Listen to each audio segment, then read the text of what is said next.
आज तक रेडियो सुनता है सारा जहां।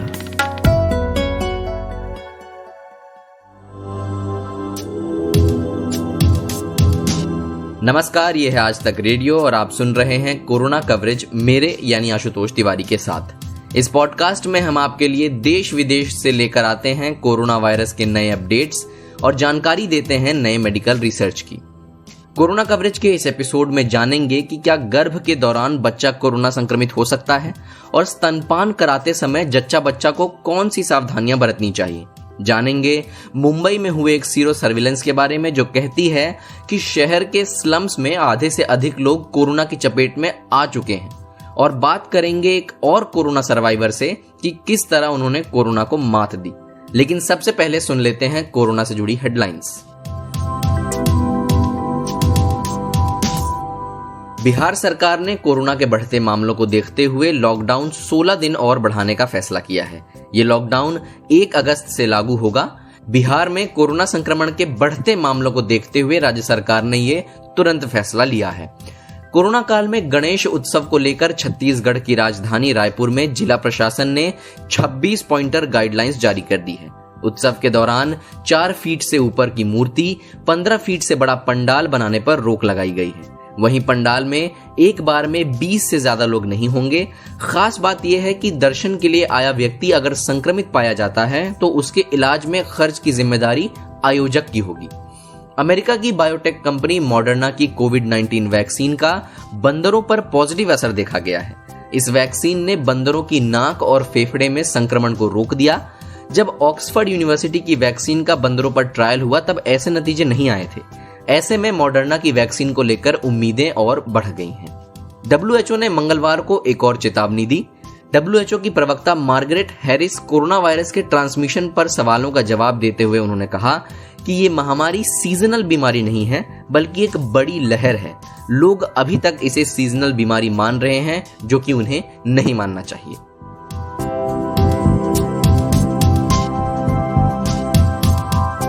ये है आज तक रेडियो और आप सुन रहे हैं कोरोना कवरेज। कहते हैं कि जन्म से पहले ही एक बच्चे का उसकी मां से रिश्ता जुड़ जाता है, और ये सिर्फ कहावत नहीं है बल्कि वैज्ञानिक रूप से प्रमाणित बात भी है। लेकिन जब दौर महामारी का हो तब क्या मां के संक्रमित होने पर भी यह रिश्ता सुरक्षित है? क्या गर्भ में पल रहा शिशु कोरोना संक्रमित हो सकता है? और क्या स्तनपान के रास्ते से भी उसे संक्रमण हो सकता है? इन सभी सवालों का जवाब जानने के लिए मैंने बात की दिल्ली के राम मनोहर लोहिया अस्पताल में नियोनेटोलॉजी यानी नवजात शिशु रोग विभाग की HOD डॉक्टर आरती मारिया से। जितनी भी अभी तक वो रिसर्च हुई है उसमें ये दिखाया गया है कि जितनी भी माँओं को पॉजिटिव थी कोरोना को लेके और उन्होंने अपने बच्चों को अपने साथ रखा, क्योंकि यही नॉर्म है, यही मतलब रिकमेंडेशन है, तो उनके किसी भी बच्चे को पॉजिटिव नहीं हुए अगर स्किन टू स्किन कांटेक्ट रखा अपने मतलब त्वचा के साथ, उन्होंने ब्रेस्ट के साथ रखा तो।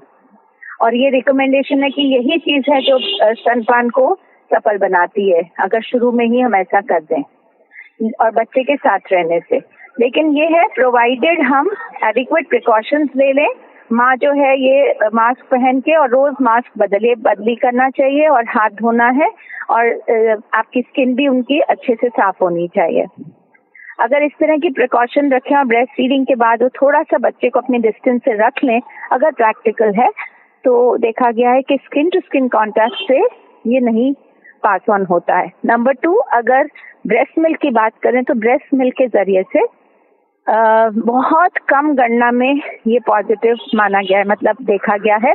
सपोजिंग आप 100 की बात करें तो 1 या 2 बच्चों में शायद ये पॉजिटिव आता है, लेकिन ब्रेस्ट मिल्क के थ्रू, सिक्रीशन के थ्रू। लेकिन द बेस्ट पार्ट इज कि वो बच्चों को बहुत माइल्ड या नो सिम्टम की तकलीफ होती है। तो इसका मतलब लक्षण बिल्कुल सीवियर नहीं होते, ज्यादा नहीं होते, और बच्चा बिल्कुल स्वस्थ रहता है। और देखा गया है कि ब्रेस्ट फीडिंग के जो फायदे हैं वो कहीं ज्यादा है तुलना में इसके कि जो ब्रेस्ट फीडिंग का अगर करने का जरा भी 0.001 जितना भी रिस्क है उसके कंपैरिजन में जो उसके फायदे हैं वो इतने ज्यादा हैं, और ना ब्रेस्ट फीडिंग करने के इतने नुकसान हैं कि ओवरऑल रिकमेंडेशन बड़े स्ट्रांगली ये पॉइंट करती है कि ब्रेस्ट फीडिंग बिल्कुल कोविड हो या ना हो, उसके बावजूद भी उतनी ही कंटिन्यू करनी चाहिए, उतनी ही लाभदायक है जैसे उसके बगैर थी, कोविड के बगैर। डॉक्टर मारिया, अभी 4-5 दिन पहले पुणे में एक मामला आया था जहां एक नवजात कोरोना संक्रमित था और उस तक संक्रमण प्लेसेंटा यानी गर्भनाल के रास्ते से पहुंचा था। तो इस प्रक्रिया को किस तरह समझा जाए? तो मेरे को ये बताना होगा कि ट्रांसप्लेसेंटल कहते हैं उसको, माँ के गर्भ में ही रहते हुए बच्चे को पास ऑन हो इन्फेक्शन प्लेसेंटा की तरफ से, ठीक है। तो वो बहुत रेयर है हाँ, तो ट्रांसप्लेसेंटल इसे कहते हैं कि माँ के गर्भ में रहते हुए बच्चे को इन्फेक्शन का डर बहुत कम, इसीलिए तो एक ये केस के रिपोर्ट के तौर पे इतनी अटेंशन लिया इसी चीज का। तो ये बहुत रेयर है और इसमें प्रूव करना कई दफा मुश्किल हो जाता है, लेकिन इस केस में क्योंकि प्लेसेंटा, मेम्ब्रेन्स और इसमें भी पॉजिटिव पाया गया अम्बिलिकल कॉर्ड वगैरह में, इसलिए इसको हम मानेंगे कि ये प्लेसेंटा के थ्रू आया है। हाउएवर ये बहुत ही रेयर रेयर सिचुएशन है। जी डॉक्टर मारिया, लेकिन जिस अस्पताल में ये पुणे के जिस अस्पताल में ये मामला हुआ, वहां के डॉक्टर्स बार बार वर्टिकल ट्रांसमिशन की बात कर रहे थे। ये वर्टिकल ट्रांसमिशन क्या होता है? वर्टिकल मतलब माँ के जरिए से बच्चे को, जो ये इंट्रायूटेराइन भी हो सकता है या दूसरी तरह से दूध के तरफ से भी हो सकता है। तो ये जो होता है इसको वर्टिकल ट्रांसमिशन कहते हैं। मतलब जैसे आप एक जने के साथ दूसरे जने को संपर्क में रहने से जो होती है वो वर्टिकल ट्रांसमिशन नहीं है, वो हॉरिजॉन्टल है, मतलब एक से दूसरे को। और वर्टिकल मतलब एक जरिए से माँ की तरफ से बच्चे को जो जा रहा है। जी डॉक्टर मारिया, तो कोरोना के इस दौर में जब सब अनिश्चित हैं कि कब कौन इन्फेक्ट हो जाए, तो ऐसे में एक गर्भवती महिला और वो महिला जिसने अभी अभी एक बच्चे को जन्म दिया है, तो उन्हें कौन सी सावधानियां बरतनी चाहिए? देखिए, प्रेगनेंसी एक रिलेटिवली इम्यूनो कॉम्प्रोमाइज, जिसमें इम्यूनिटी थोड़ी सी कम होती है, ठीक है। दूसरी बात है कि प्रेगनेंसी में इसलिए वही प्रिकॉशंस लेनी है जो किसी भी आमतौर से हम नॉर्मली बात करते हैं, सोशल डिस्टेंसिंग या पर्सनल हाइजीन या hand washing, all these precautions still valid, hold valid for a pregnancy और just like any other time.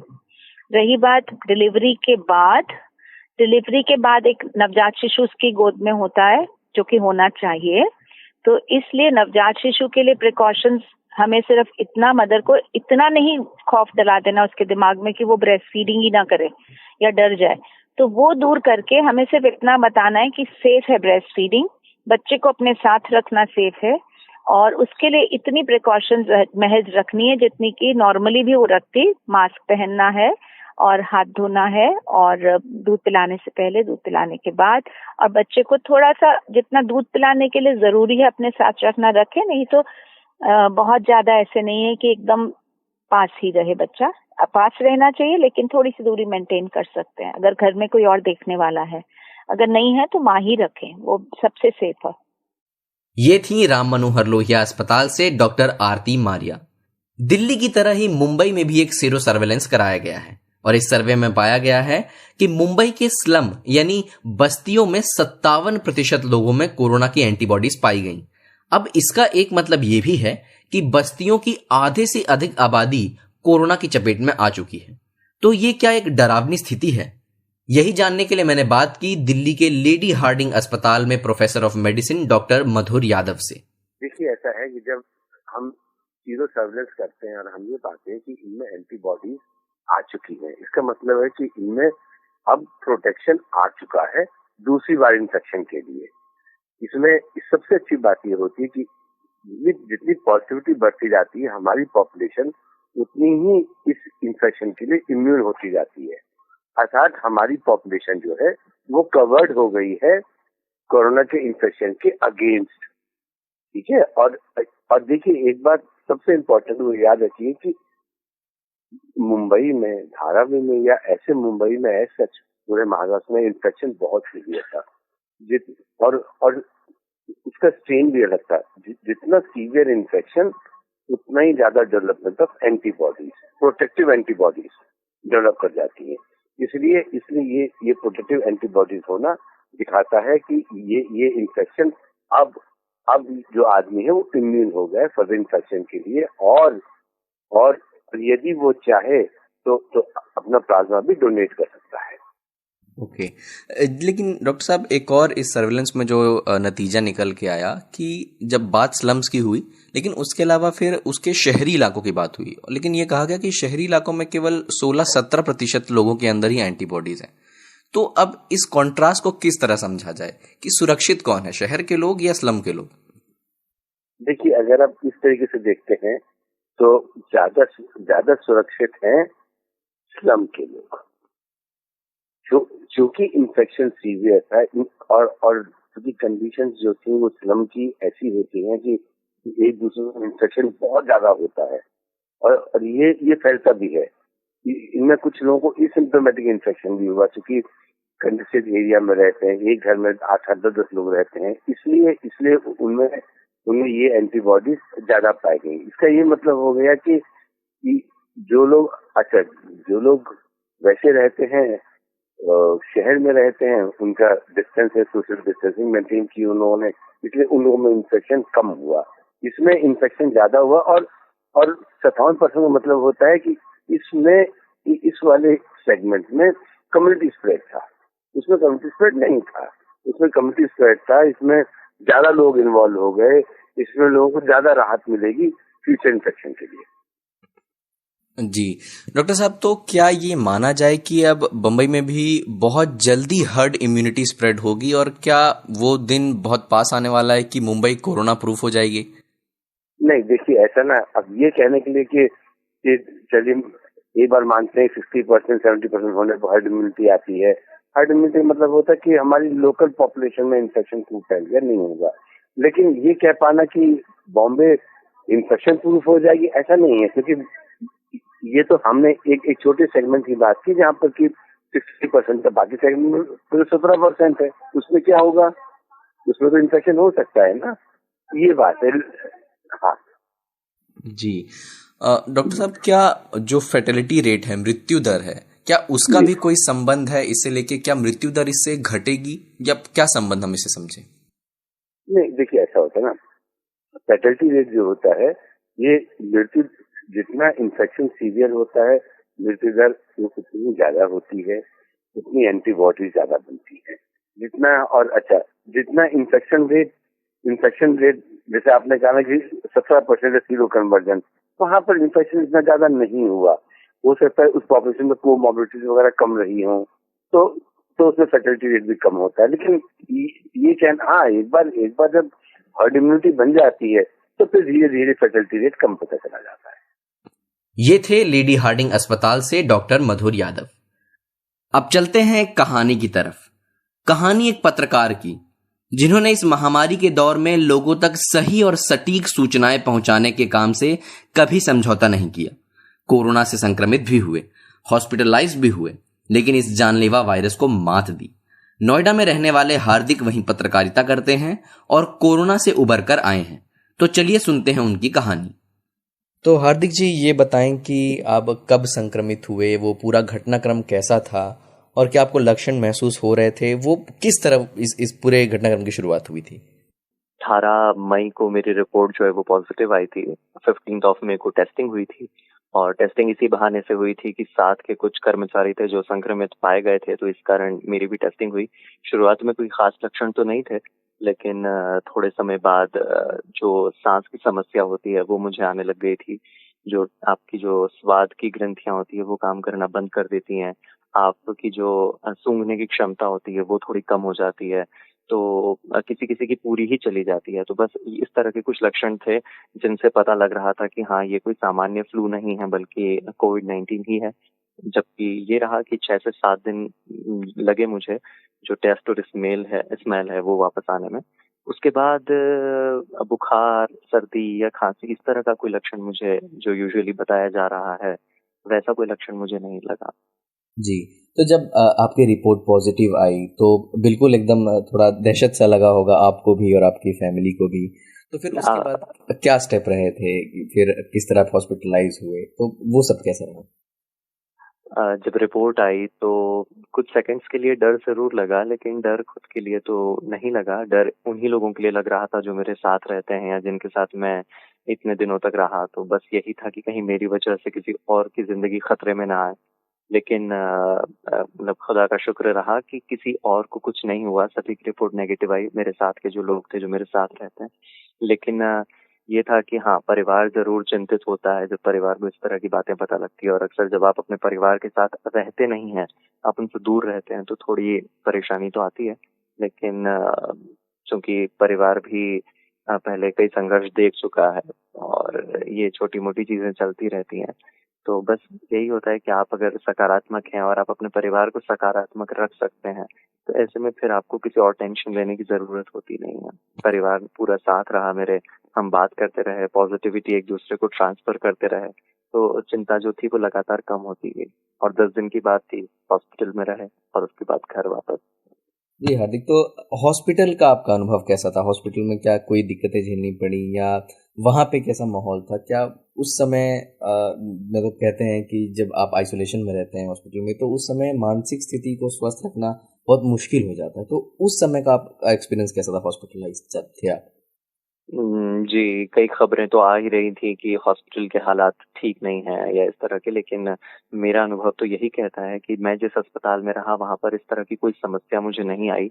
डॉक्टरों का पूरा साथ था, जो स्टाफ था वो आपको समय पर दवाइयाँ दे रहा था, चाहे वो आपकी इम्यूनिटी बढ़ाने के लिए हो या आपका जो खान-पान है उसको ठीक रखने के लिए जो डाइट होती है प्रॉपर, वो हमें लगातार मिल रही थी। तो मुझे किसी भी तरह की ऐसी कोई ख़ास प्रॉब्लम आई नहीं हॉस्पिटल में रहते हुए। और हॉस्पिटल से ठीक भी हम समय से पहले ही हो गए। ऐसा कहा जा रहा है कि 14 दिन आपको हॉस्पिटल में रहना ही होता है। लेकिन हमें 10 दिन के अंदर-अंदर डिस्चार्ज कर दिया गया क्योंकि रिपोर्ट जो है वो नेगेटिव आ गई। तो इस तरह की कोई ख़ास समस्या हमें हॉस्पिटल में तो नहीं हुई। जिस अस्पताल में मैं था, जिम्स अस्पताल है, government institute of medical sciences greater Noida.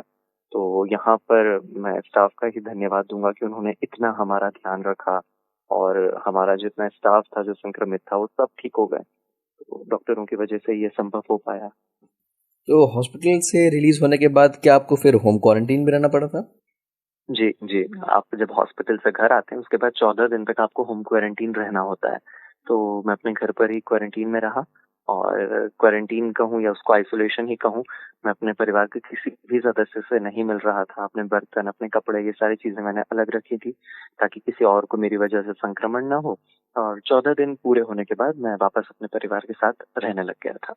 तो वो क्वारंटीन का जो 14 दिन होता है, वो भी हुँ, हुँ। काफ़ी संघर्षपूर्ण रहा होगा, ना सिर्फ जो आपको दिक्कतें होती होंगी कि खाने की चीज़ें जुटाना या दूध वगैरह जुटाना, उसके अलावा जो आसपास के लोगों का रिएक्शन होता है आपके प्रति, तो क्या वो बदला हुआ था, वो माइंडसेट, वो ऑब्जर्वेशन आपके प्रति, क्या आपको बदलाव दिखा था उन 14 दिनों में? जी, बिल्कुल। जब मैं अस्पताल में था उस वक़्त मेरे जो लैंडलॉर्ड हैं, वो मुझे मैसेज करके बता रहे थे कि हमारे यहाँ जो दूध की दिक्कत आ रही है, हमें अखबार नहीं मिल रहा है, आस-पास के लोग जो हैं वो बातें कर रहे हैं कि इनके घर में केस निकला है। केस निकला है मतलब क्या?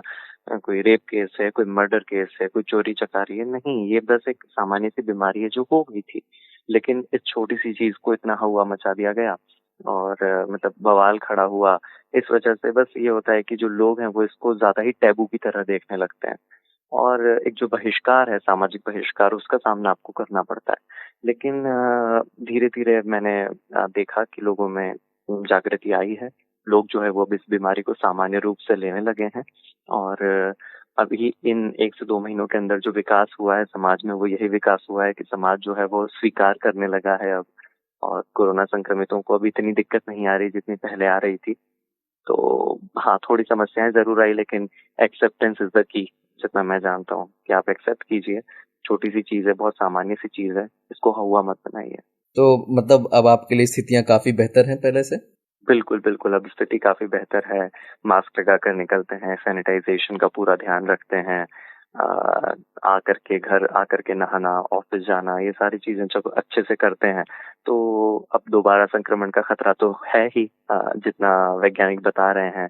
लेकिन बस यही है कि अब दोबारा इस तरह से संक्रमित नहीं होना है, तो सावधानी जो है उसको बढ़ा दिया है और आस-पास के जो लोग हैं, वो भी अब अपनी सावधानी बढ़ा रहे हैं। कहीं पर वो ये नहीं देख रहे कि अच्छा इन्हें कोई दिक्कत दें हम या इनसे दूर रहें हम, ऐसा नहीं है। सारी चीज़ें सामान्य है, बस जो मुख्य-मुख्य सावधानियाँ जो रखनी है, वो भी रख रहे हैं, हम भी रख रहे हैं। जी।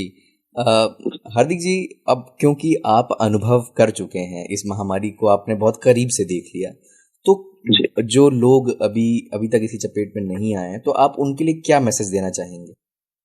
मैं यही मैसेज देना चाहूंगा कि कोरोना एक ऐसी बीमारी है जिसका अब तक कोई वैक्सीन नहीं आया है और न ही अब तक इसकी कोई दवा निकल के आई है। तो आप ठीक उससे कैसे होंगे? आपकी इम्यूनिटी से। तो आपको कोरोना हुआ हो या न हुआ हो, अपनी इम्यूनिटी जो है उसको बढ़ाने की कोशिश करते रहिए। आप काढ़ा पी सकते हैं तो हफ्ते में एक बार काढ़ा पीजिए। अगर आप इम्यूनिटी बढ़ाने के लिए मल्टीविटामिन कैप्सूल्स ले सकते हैं तो आप वो ले सकते हैं। उसके अलावा आप कई ऐसी चीजें हैं, जैसे तुलसी का अर्क होता है वो गर्म पानी में ले सकते हैं, आप गिलोय ले सकते हैं, आप अच्छा खाना खा सकते हैं, आप फ्रूट्स खा सकते हैं, आप योगा कर सकते हैं। तो इन सारी चीजों से ना आपकी इम्यूनिटी बूस्ट होती है। तो आप इम्यूनिटी बूस्ट कर लेंगे तो कोरोना आ भी जाएगा तो आपको इतना कोई खतरा नहीं होगा या आपको बहुत ज्यादा दिक्कत नहीं होगी। आपको होकर चला जाएगा, ठीक हो जाएंगे आप और आपको पता भी नहीं लगेगा। तो इम्यूनिटी पर काम करना ज्यादा जरूरी है। और अगर बाय द चांस आपकी रिपोर्ट पॉजिटिव आ गई है, आपकी तबीयत बहुत ज्यादा खराब है, तो ऐसे में घबराने की कोई जरूरत नहीं है, क्योंकि जो रिकवरी रेट है वो काफी बढ़ गया है। अभी हम इस वक्त दिल्ली में है, दिल्ली में ही 88% से ऊपर है रिकवरी रेट।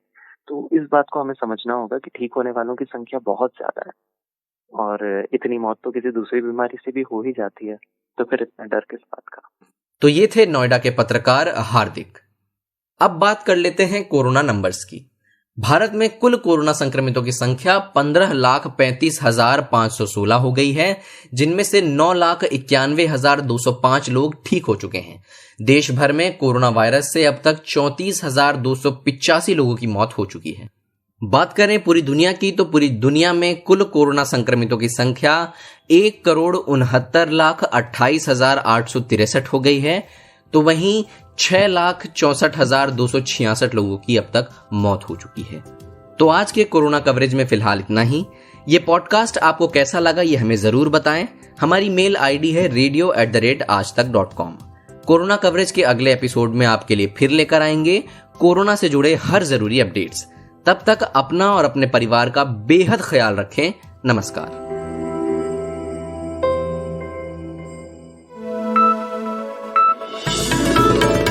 खबरों की हलचल और देश विदेश का मिजाज आप सुन रहे हैं आज तक रेडियो।